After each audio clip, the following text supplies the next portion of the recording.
नमस्कार दोस्तों, मैं अश्विनी कुमार पांडे। स्वागत है आप लोगों का हमारे स्टडी पॉइंट के ऑनलाइन क्लास सीरीज में। आज का जो हमारा वीडियो है वो फिजिक्स के ऊपर है और फिजिक्स में बिहार बोर्ड का एक बहुत ही इंटरेस्टिंग टॉपिक और बहुत ही इम्पोर्टेंट टॉपिक जो होता है व्हीटस्टोन ब्रिज, हम इसके बारे में पढ़ने वाले हैं। ठीक है, तो आज का जो हमारा वीडियो है वो व्हीटस्टोन ब्रिज के ऊपर है, जो कि क्लास 12th का बहुत ही इंपॉर्टेंट टॉपिक है। और ऐसे आप लोग अगर क्लास 11th में है या 10th में है तो भी आप लोग समझ सकते हैं, कहीं कोई दिक्कत नहीं है।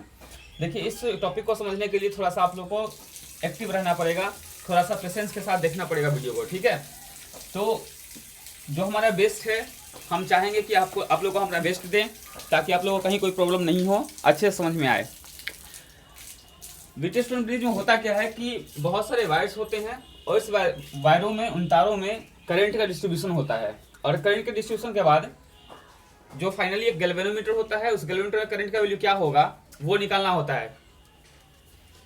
तो जैसे कि एक छोटा सा क्वेश्चन लेते हैं। मान लीजिए कि एक क्वेश्चन है व्हीटस्टोन ब्रिज का कि यहाँ एक रेजिस्टेंस है, फिर यहाँ कुछ रेजिस्टेंस है, इधर कुछ रेजिस्टेंस है, सिमिलरली यहाँ भी रेजिस्टेंस है और सब के बीच में एक गैल्वेनोमीटर है। अब यदि इस सिस्टम को किसी बैटरी से जोड़ दिया जाए, तो इस गैल्वेनोमीटर में करंट का वैल्यू क्या होगा वही निकालना होता है। ठीक है, तो आज का जो हमारा वीडियो है उस वीडियो में हम लोग ये पढ़ेंगे कि किसी गैल्वेनोमीटर के चारों तरफ यदि वायर का कनेक्शन किया जाए और किसी बैटरी से इसे कनेक्ट कर दिया जाए तो इस गैल्वेनोमीटर में करंट का वैल्यू कैसे फाइंड आउट करते हैं, कैसे निकालते हैं, यही हमारा वीडियो है। ठीक है, इसी के ऊपर हम बात करेंगे। तो हम मान लेते हैं कि एक क्वेश्चन है जिसमें इसका रेजिस्टेंस 2 ओम दिया हुआ है, रेजिस्टेंस 4 ओम दिया हुआ है, 3 ओम दिया हुआ है, 6 ओम दिया हुआ है, 5 ओम दिया हुआ है। सपोज कि एक क्वेश्चन है 2 ओम, 3 ओम, 4 ओम, 6 ओम एंड 5 ओम इतना का रेजिस्टेंस है, यानी कि गैल्वेनोमीटर का इंटरनल रेजिस्टेंस भी दिया हुआ है 5 ओम और आपसे पूछा जा रहा है कि गैल्वेनोमीटर के अंदर करंट का वैल्यू क्या होगा।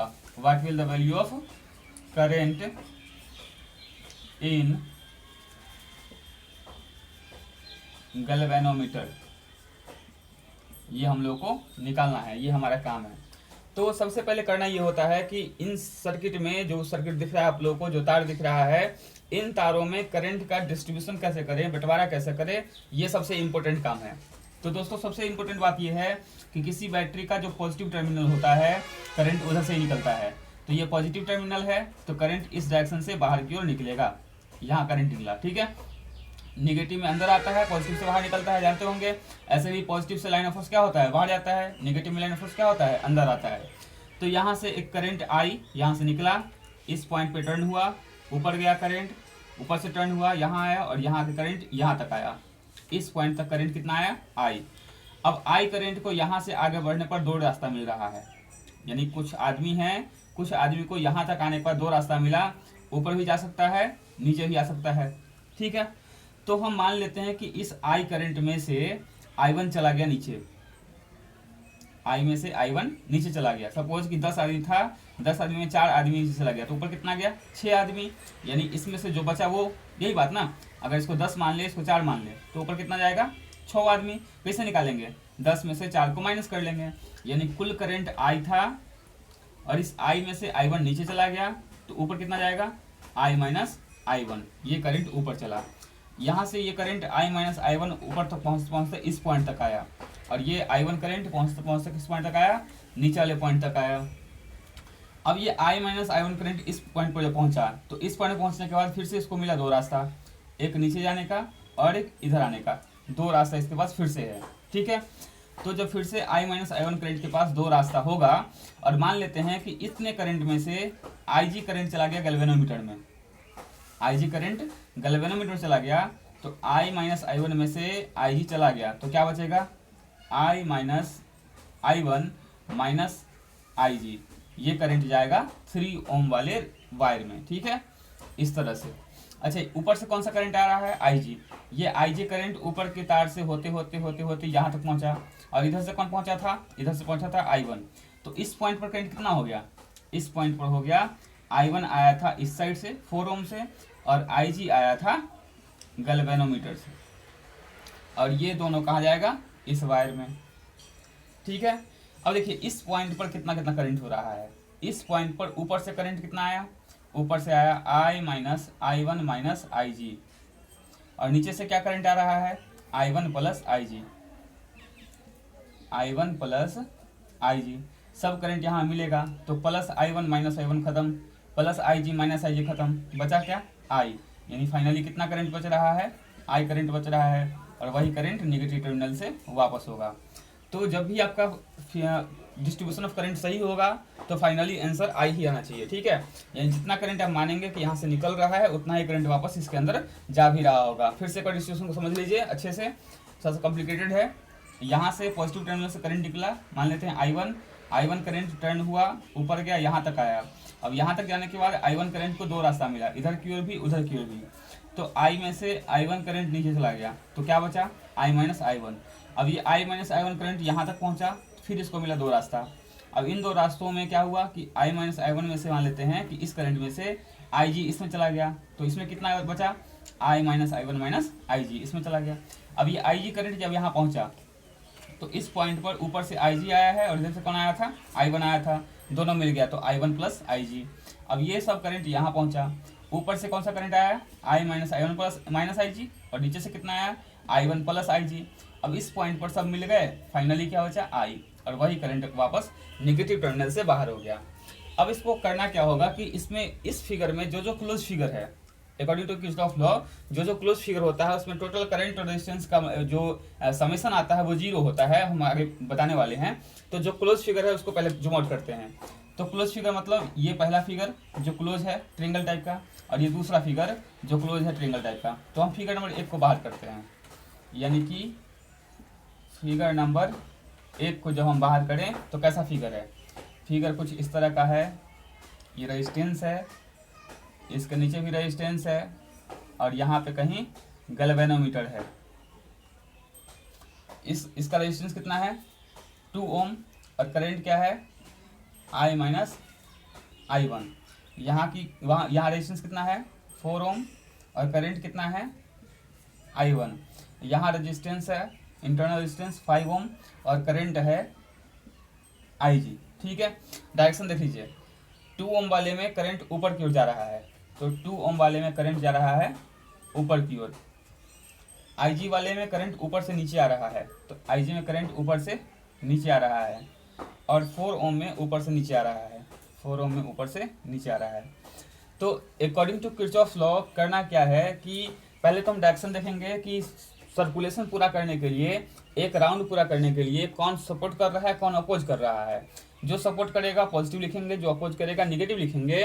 और ध्यान ये रखना है कि करंट और रेजिस्टेंस जितना सब पार्ट का निकाल लेंगे, जैसे फर्स्ट पार्ट का, फिर सेकेंड पार्ट का, फिर थर्ड पार्ट का, एंड सो ऑन। अगर क्लोज सर्किट है तो वैल्यू उसका 0 होता है, ठीक है, अकॉर्डिंग टू किर्चॉफ लॉ। तो वही काम हम करने वाले हैं।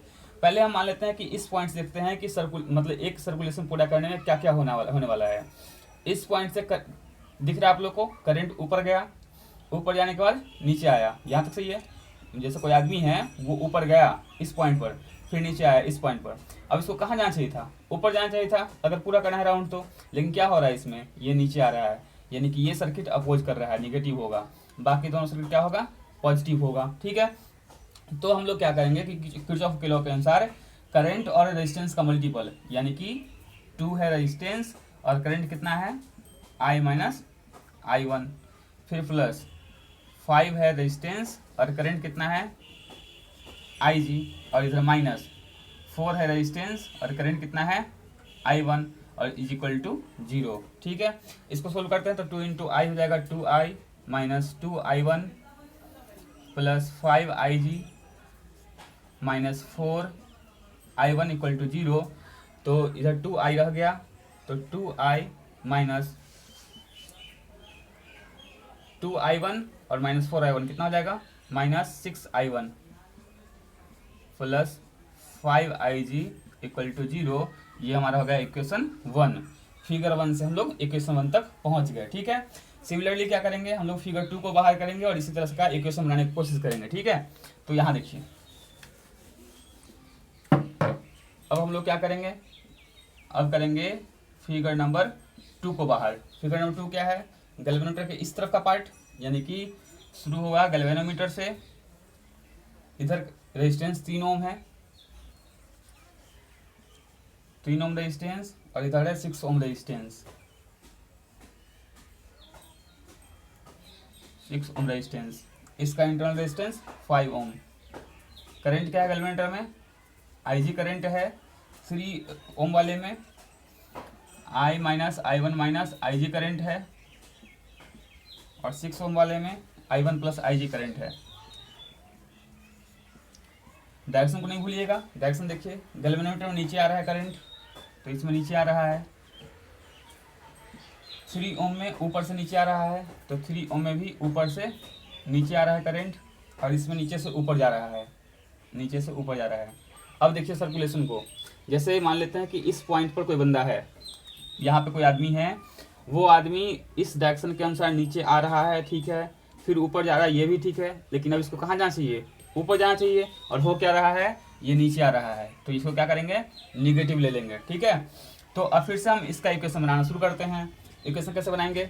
इक्वेशन हम बनाएंगे कि मल्टीपल फिर से करना है करंट का, रेजिस्टेंस का, और टोटल सम 0, तो 5 into IG, 5IG plus 6 into I1 plus IG, और minus 3 into I minus I1 minus IG, ठीक है। इसको सोल्व करना होगा, तो इस इक्वेशन को मेन लिख लेते हैं और थोड़ा सा इरेज करते हैं, ठीक है। ये हमारा मेन इक्वेशन क्या आया? मेन इक्वेशन आया 2I minus 6I1 plus 5IG equal to 0। ये हमारा मेन इक्वेशन है, ठीक है, इक्वेशन फर्स्ट। इसे थोड़ा इरेज करते हैं ताकि असुविधा ना हो। तो यहाँ से क्या हो जाएगा? 5IG plus 6I1 plus 6IG minus 3I minus minus plus 3I1 और minus minus plus 3IG equal to 0। तो अब इसको सोल्व करते हैं। तो पिछले क्वेश्चन में I पहले था, तो हम इसमें भी पहले I कर लेते हैं। I है कहीं पे? सिर्फ I है यहाँ पे, माइनस 3I, तो माइनस 3I हो गया। फिर I1 था तो I1 कर लेते हैं, 6I1 और 3I1 यानी कि 9I1, और इसके बाद IG, तो 5 और 6 11 और 3 14 यानी 14IG is equal to 0, equation 2। तो अब अपने पास 2 समीकरण है और 3 अननोन चीज़ है, हमें अब सोल्व करना होगा, ठीक है। तो सबको इरेज करते हुए हम सिर्फ इक्वेशन 1 और 2 को लिखेंगे और उसको सोल्व करेंगे, ठीक है। ये हमारा क्वेश्चन पार्ट था, इसको पहले इरेज करते हैं और यहीं से हम शुरू करते हैं इसका सोल्यूशन करने का। और निकालना क्या है? Current in galvanometer. Current in galvanometer क्या माने थे? IG माने थे, यानी गैल्वेनोमीटर में कितना करंट माने हुए हैं? IG, यानी कि अपने को IG का वैल्यू निकालना है, वही हमारा सही आंसर होगा, ठीक है। तो पहला इक्वेशन क्या है? इक्वेशन फर्स्ट एंड सेकेंड दोनों को एक बार सोल्व कर रहे हैं, ठीक है, solving equation first and second. पहला इक्वेशन है 2I minus 6I1 plus 5IG is equal to 0, equation first. And second equation है minus 3I plus 9I1 plus 14IG equal to 0, ये हमारा इक्वेशन 2 है। तो सबसे पहले हम क्या करते हैं कि इसका नंबर सम कर लेते हैं, इसके आगे 3 से मल्टीप्लाई कर लेते हैं, इसमें 2 से मल्टीप्लाई कर लेते हैं, तो हो क्या जाएगा? हो जाएगा 6I minus 18I1 plus 15IG equal to 0, और ये क्या हो जाएगा? Minus 6I plus 18I1 plus 28IG equal to 0, ठीक है। दोनों को जब हम ऐड कर लें, अगर इक्वेशन दोनों को ऐड करें तो क्या हो जाएगा? 6I और माइनस 6I खत्म, माइनस 18I1 प्लस 18I1 खत्म, बच क्या रहा है? बच रहा है 43IG equal to 0, and so IG will be कितना? 0/43 एंड फाइनली 0 एम्पियर। कहने का ये मतलब कि गैल्वेनोमीटर में करंट का वैल्यू क्या हो जाएगा? 0 हो जाएगा, कोई करंट नहीं होगा। तो फिर से हम एक बार वापस क्वेश्चन पे चलते हैं। क्वेश्चन क्या था? क्वेश्चन हमारा था, यहाँ पे देखिएगा,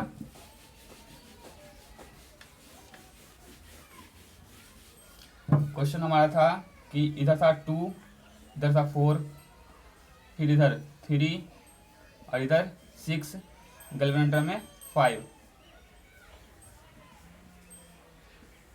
ये बैटरी था 2 ओम, 4 ओम, 3 ओम, 6 ओम, 5 ओम।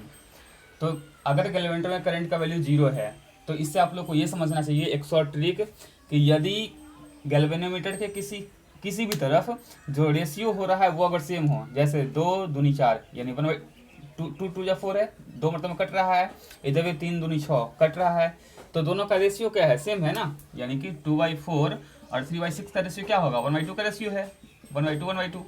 तो अगर दोनों का रेशियो सेम होगा तो वैसे सिचुएशन में हमेशा गैल्वेनोमीटर में करंट का वैल्यू 0 ही होगा, यानी गैल्वेनोमीटर में कोई करंट नहीं जाएगा, चाहे गैल्वेनोमीटर का इंटरनल रेजिस्टेंस कितना भी क्यों ना हो। ठीक है, यानी कि गैल्वेनोमीटर में करंट का वैल्यू क्या है वो गैल्वेनोमीटर के इंटरनल रेजिस्टेंस पर डिपेंड नहीं करता है और ना ही सेल पर डिपेंड करता है कि सेल कितना बड़ा है। ठीक है, जब भी ऐसा क्वेश्चन होगा वीटस्टोन ब्रिज में कि गैल्वेनोमीटर के दोनों तरफ का जो रेशियो है वो अगर इक्वल है तो हमेशा गैल्वेनोमीटर में करंट का वैल्यू 0 ही होगा, चाहे इसका इंटरनल रेजिस्टेंस जो हो या फिर सेल का जो ईएमएफ होगा वो जो हो उस पर डिपेंड नहीं करेगा। ठीक है, ये था हमारा सॉल्यूशन। आशा करते हैं आप लोगों को समझ में आ रहा हो। बहुत ही कॉम्प्लिकेटेड टॉपिक था और 5 नंबर का पूछता है जब भी पूछता है तो। ठीक है, यदि किसी को कोई प्रॉब्लम हो रहा हो तो आप हमारे कमेंट सेक्शन में आराम से पूछें, कोई दिक्कत नहीं है। और इसी तरह के और भी वीडियोज के लिए आप बने रहें हमारे स्टडी पॉइंट ऑनलाइन ग्रुप के साथ। अगर आप लोग को वीडियो पसंद आए तो सब्सक्राइब करें। धन्यवाद, जय हिंद।